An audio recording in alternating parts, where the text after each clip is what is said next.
warahmatullahi wabarakatuh. Salam jumpa kembali untuk seluruh sahabat-sahabat YouTuber, sahabat media, serta para pemirsa yang selalu aktif mengikuti konten-konten Ayah Sadam, dan termasuk seluruh para penggemar, para pendengar setia di seluruh tanah air di Indonesia, termasuk Jakarta Selatan adanya. Di sini saya pribadi Ayah Sadam yang punya channel Ayah Sadam akan meluncur kembali mengudara di mana adanya radio RAS yang ada untuk Anda untuk melanjutkan acara tanya jawab gado-gado seputar dunia lain dan pengobatan jarak jauh untuk Anda. Mari kita simak sama-sama untuk menuju bergabung adanya radio RAS yang ada. Anda bertanya, kami menjawab.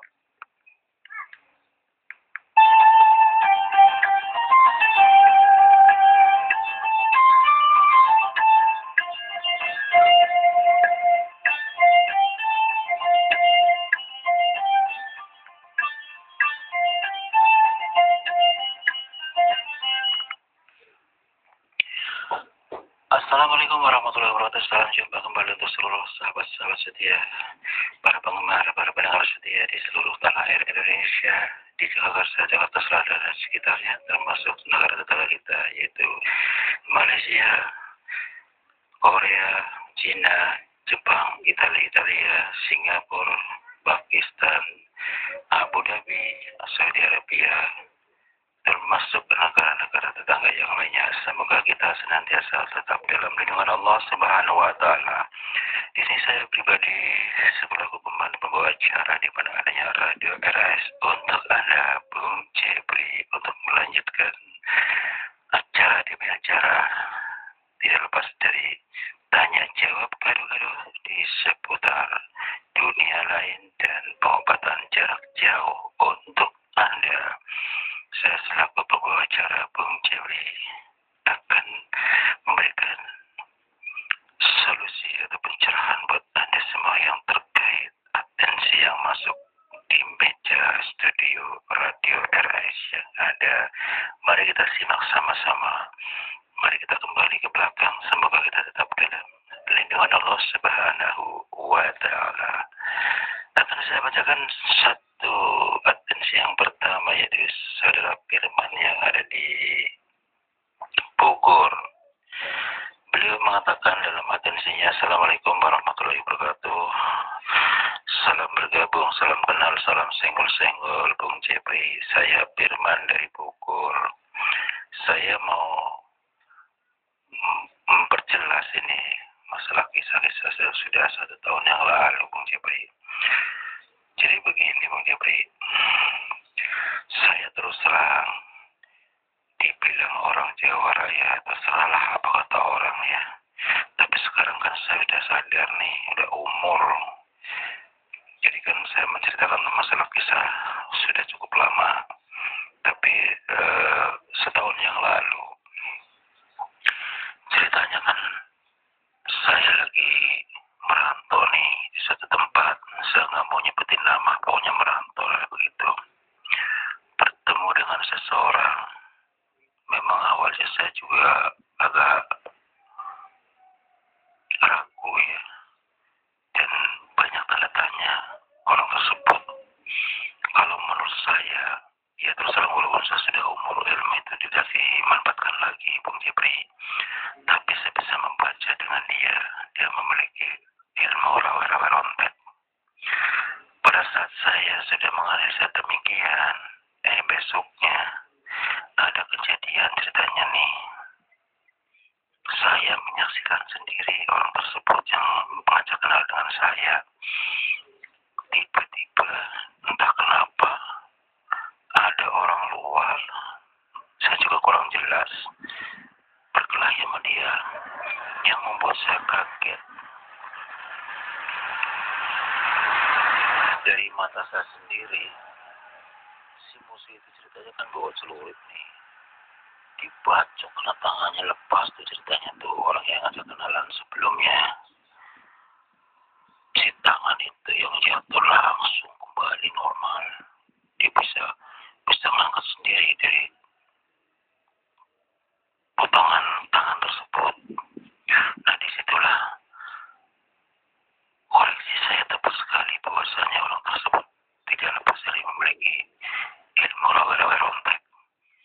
saat itu saya menyelinap aja, saya nggak mendekati di mana adanya mereka yang sedang berkelahi.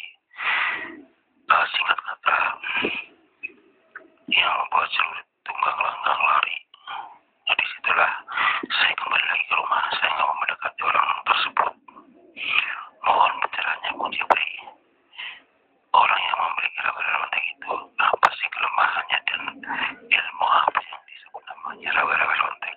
Memang terus terang, saya itu aktif di dunia agama, di bidang agama ya. Jadi kalau saya misalnya saya memiliki sedikit banyaknya ilmu, katakanlah seperti kan pernah saya meruqyah terus pengusiran seperti itu, orang bilang spiritual seperti itu ya. Tapi kan saya sudah cukup lama tidak aktif lagi karena sudah umur bangsa 70. Barangkali 5 tahun yang lalu saya masih aktif. Sekalipun saya tidak mengasah ilmu lagi, tapi kalau memang diperlukan ya saya terjun lapangan seperti itu. Karena namanya ilmu agama kan kapan saja bisa dimanfaatkan. Niat karena Allah begitu Jepri. Nah, yang saya tanyakan lagi kembali kepada orang tersebut yang mengajak kenalan sebelumnya kejadian beliau berkelahi dengan seseorang, katakanlah orang luar, barangkali saya juga nggak tahu masalahnya apa. Tiba-tiba saya menyaksikan yang orang yang pernah ngajak kenal saya, ternyata memang koreksi saya benar, dia punya ilmu rawe-rawe ontek. Mohon penjelasannya masalah rawe-rawe ontek itu loh, Bung Jepri. Terima kasih atas dimotnya atensi saya. Wassalam.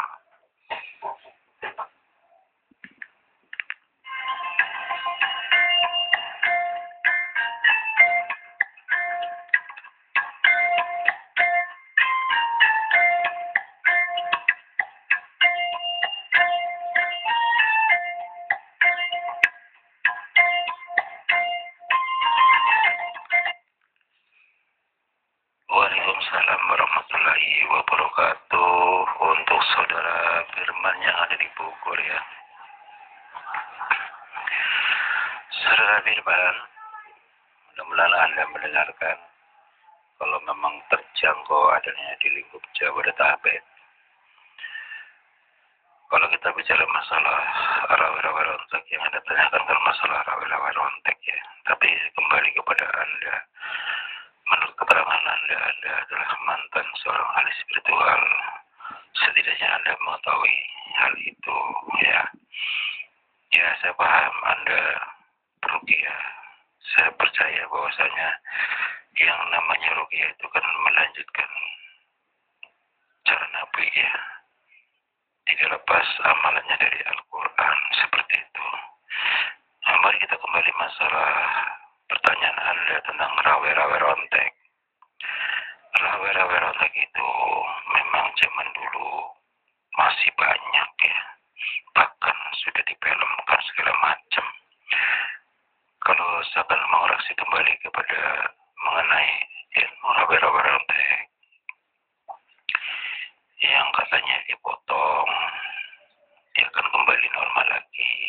Seperti kayak yang pernah Anda saksikan, bahwasanya potongan tangan itu bisa lari kembali mengejar tangan yang terpotong seperti itu ya. Kelemahan saja salah satu dulu ya. Kelemahan rawe-rawe ontek, kalau yang orang paham, potongan misalnya nih, yang seperti contoh Anda saksikan, tangan tersebut dipotong, lantas potongan itu kembali lagi normal mengejar tangannya. Kalau memang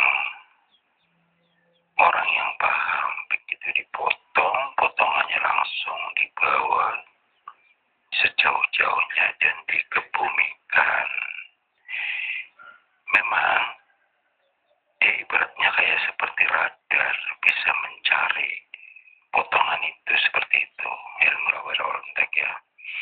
Kalau orang paham, dikebumikan itu tidak asal dikebumikan, akan tetapi ada doa-doa khusus seperti itu ya. Jadi kalau kita kembali masalah rawe-rawe ontek, ya ini mohon maaf karena ini tidak sejalan ajaran Islam yang ada, karena di situ tidak lepas dari jambi-jambi seperti mantra-mantra, ya itu keyakinan orang masing-masing, tidak lepas dari masalah kejawen.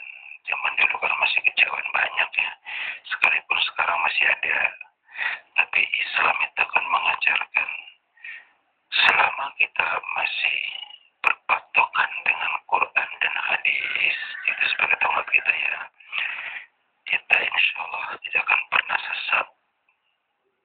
Tapi kalau kita kembali kepada Bung Firman ya, apalagi Bung Firman tuh sebagai seorang ahli spiritual paham lah maksudnya. Misalnya Anda mempelajari masalah ilmu rawe-rawe teks seperti itu, Anda luruskan apa yang Anda punyai, apakah betul ilmu ini sesuai dengan ajaran-ajaran Islam, seperti itu ya. Kalau kita sudah mempelajari tentang masalah ilmu Islam atau katakanlah Quran, hadis, seperti itu ya, apakah amalnya sama? Seperti itu. Kalau melenceng dari lingkaran tersebut, tidak ada ajaran dalam Islam, berarti itu di luar koridor. Jadi saya tidak bisa menjelaskan. Kalau secara hukum memang tidak ada kaitan, karena di luar koridor ajaran Islam yang ada, seperti itu. Kalau kita kembali masalah ilmu rawe-rawe rontek, ini hanya sedikit saya kasih masukan saja. Sepengetahuan saya itu tidak lepas amalannya yang berbau mantra-mantra. Jadi di lingkup adanya kejawen, dalam ajaran Islam tidak ada ilmu kejawen ya, itu di luar lingkaran, seperti itu ya. Kalau tadi bicara masalah kelemahannya, itu tadi saya katakan potongan tersebut dibawa sejauh mungkin, dikebumikan, seperti itu. Tapi ada syarat-syarat doa-doanya, karena potongan tersebut akan dicari kepada orangnya yang di profil tangan tersebut misalnya, yang tangannya terpotong, dia memiliki radar untuk mencarinya. Tapi kalau orang yang paham untuk mengebumikannya sejauh mungkin dengan cara doa-doa, tidak akan pernah bisa diketemukan. Orang itu akan selamanya cacat tangan seperti itu. Ini sekedar contoh saja, Saudara Firman. Mudah-mudahan Anda puas atas pencerahan dan jawaban dari saya. Terima kasih atas bergabungnya Saudara Firman di mana adanya Radio RAS yang ada. Untuk atensi berikutnya yaitu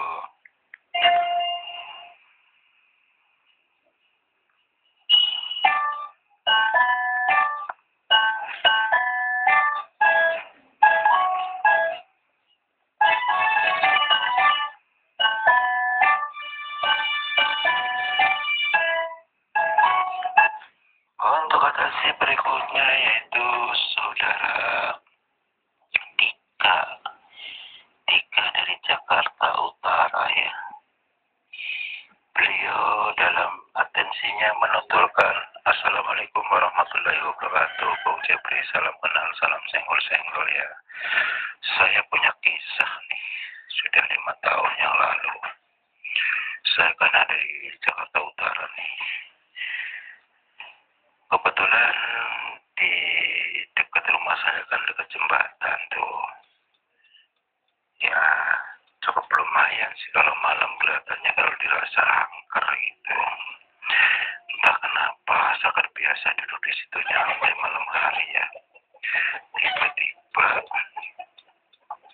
pas malam Jumat saya habis ngajit nih, ceritanya nyantai lah sambil ngerokok sambil ngopi duduk di jembatan. Karena kebiasaan saya sambil nyantai cari angin gitu. Memang malam hari jam 10 barangkali. Gak ada siapa-siapa saat itu. Tiba-tiba Di dekat jembatan itu kan ada pohon bambu, ada keris, luk 9 yang menyala. Warnanya apa? Hijau. Nah, disitulah sekak ketipuannya Bung Jepri. Hingga sampai beberapa hari setiap saya ke situ nongol. Terus selang seminggu saya dimimpikan bertemu dengan keris itu juga persis seperti yang saya lihat. Dia mengatakan, "Hai manusia, kau sering melihat adanya saya. Ambillah, itu menjadi hak kamu.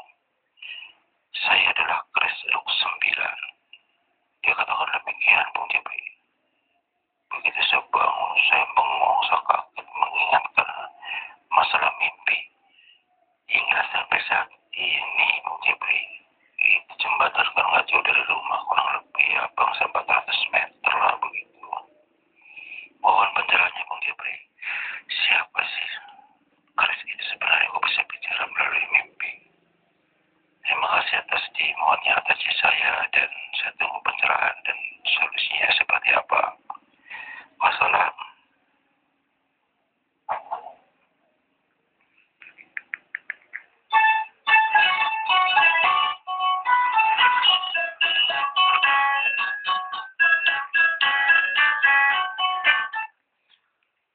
Waalaikumsalam warahmatullahi wabarakatuh. Untuk saudara Rika yang ada di Jakarta Utara ya.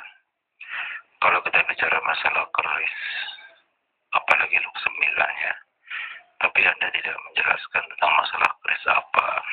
Dan keris punya nama ya, hanya menyebutkan luk 9. Biodata Anda belum masuk, jadi saya tidak bisa memberikan penjelasan secara detail sesuai dengan kejadian Anda yang ada. Tapi saya memberikan satu masukan untuk Anda karena biodata Anda masuk. Menurut saya, keris itu milik seseorang yang sudah mendahului meninggal. Biasanya kalau orang pintar saat itu lagi mencari anak buah atau keturunannya apabila beliau dalam kondisi kurang sehat, dia bisa merasakannya. Barangkali saat itu belum ada pilihan orang yang harus memegang amanah, menggantikan sebagaimana dia memiliki sesuatu akan diturunkan pada keturunannya atau anak didiknya, seperti itu. Karena dulu saya juga pernah memuat atensi ya, membuat konten yang intinya sama. Pada saat gurunya meninggal, belum sempat menyerahkan kepada anak buah atau anak didik atau keturunannya, beliau kan meninggal. Si keris itu tuh melayang-layang kemana-mana. Jadi intinya mencari seseorang yang tepat untuk menggantikan sebagai pemilik orang pertama yang telah meninggal, seperti itu. Saudara Dika yang ada di Jakarta Utara, mudah-mudahan Anda mendengarkan. Saudara Dika, kalau menurut saya Anda tidak usah diambil. Bahwasanya siapapun yang memiliki keris itu harus punya dasar. Anda tidak menceritakan tentang kebiasaan Anda, apakah Anda orang yang istiqomah, lebih mendekatkan diri pada Allah atau tidak. Saya tidak diberi penjelasan adanya, karena keris itu tidak lepas dari kodam jinnya ada, apalagi luk 9-nya lebih dahsyat. Ini biasanya yang punya kodam di dalamnya adalah rajanya jin yang ada. Untuk memisahkan Anda supaya tidak mimpi lagi, Anda baca berjalan di rumah Anda, misalnya nih silsilah doa ya, lebih memperbanyak suratul Fatihah buat zikirannya, ditambah ayat kursi. Tapi sebelumnya Anda baca Yasin, seperti itu ya. setelah Anda selesai berdoa, Anda niatkan, ya Allah, saya niatkan Engkau jauhkan dari segala hal-hal yang negatif yang akan membahayakan buat diri hamba dan keluarga seperti itu ya. Dan apabila ada sesuatu yang ganjil yang sekiranya akan membahayakan buat hamba, jauhkan dari pandangan hamba seperti yang Anda pernah lakukan, seperti yang Anda alami melihat sebuah keris seperti itu ya. Dan Anda tidak usah duduk di salah satu jembatan itu ya. Cukup di rumah Anda istiqomah dan berdoa, insya Allah Anda tidak akan pernah mimpi lagi. Demikianlah saudara yang ada di Jakarta Utara, karena ini menyangkut masalah hal-hal gaib, tidak lepas dari kodam jin yang ada. Semoga Anda puas atas pencerahan dan solusi dari saya. Terima kasih. Wassalam.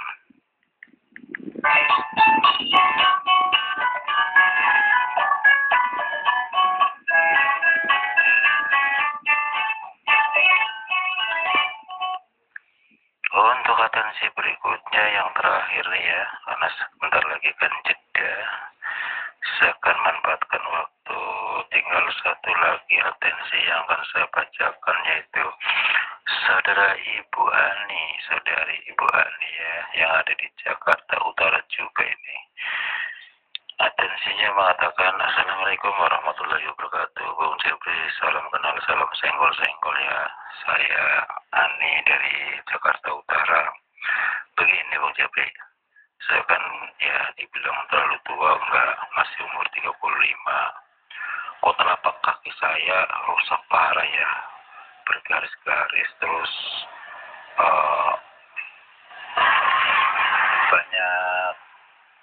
banyak telapak kaki saya kering sampai ngapal. Barangkali Bung Jepri punya solusi herbalnya seperti apa dan bagaimana cara mengatasinya. Terima kasih Bung Jepri atas simaknya atensi saya. Mudah-mudahan Anda tetap dalam lindungan Allah Subhanahu wa Ta'ala. Dan Radio RAS tetap jaya mengudara. Kami suka adanya acara ini sehingga kami bisa sharing-sharing dengan mudah. Wassalam.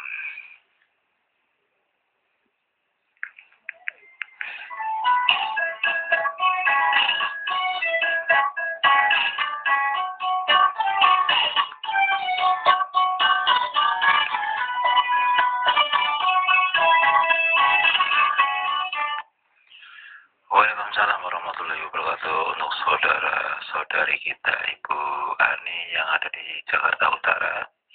Ibu Ani, terima kasih Anda telah bergabung di mana adanya Radio RS yang ada di Jaya Sadar. Berbicara mengenai problem telapak kaki ya, memang belum saya pernah unggah adanya ini, baru kali ini. Bu Ani, mudah-mudahan Anda mendengarkan di channel Ayah Sadam atau langsung di Radio RS yang ada. Langkah awal adalah Bu Ani, apabila Anda sebelum tidur, itu kan kita kalau tidur kan lama nggak kena air ya, akan lebih gampang untuk mengatasi. Yang pertama yang perlu Anda siapkan, carilah asam jawa ya, carilah asam jawa. Lantas langkah utama adalah cuci bersih itu kaki pakai sikat, benar-benar bersih, tidak ada sesuatu yang nempel, katakanlah kotoran-kotoran yang ada di telapak kaki. Biarkan aja sampai perih, nggak apa-apa, yang penting bersih. Memang nanti pada saat dicuci bersih, nah Anda cukup mengolesi asam jawa hingga sampai merata. Biarkan dia sampai mengering, sampai Anda tidur ya. Nanti bangun tidur baru Anda cuci dengan air hangat ya. Cuci bersih dengan air hangat. Setelah cuci bersih dengan air hangat, lantas Anda ulang lagi pakai sabun ya. Insya Allah kalau memang itu problemnya parah ya, banyak katakanlah kering gitu ya, Anda ulang-ulang terus, praktekkan seperti yang pertama tadi, insya Allah akan halus kembali. Dan kulit-kulit yang kering itu akan dengan sendirinya. Ya, demikianlah saudara Ibu Ani yang ada di Jakarta Utara, mudah-mudahan Anda puas atas pencerahan dan solusi herbalnya. Demikianlah saudara pendengar yang berbahagia di seluruh tanah air Indonesia maupun di luar di sana. Waktu juga saya pribadi selaku pemandu pembawa acara di mana radio yang ada untuk turun dari udara. Waktu sudah untuk mengusung adanya kami tutup. Insya Allah kita buka lagi besok di waktu yang sama dengan acara Tanya Jawab Gaduh-Gaduh seputar dunia lain dan seputar pengobatan jarak jauh adanya. Apabila ada salah-salah kata saya pribadi selaku pembawa acara, mohon maaf.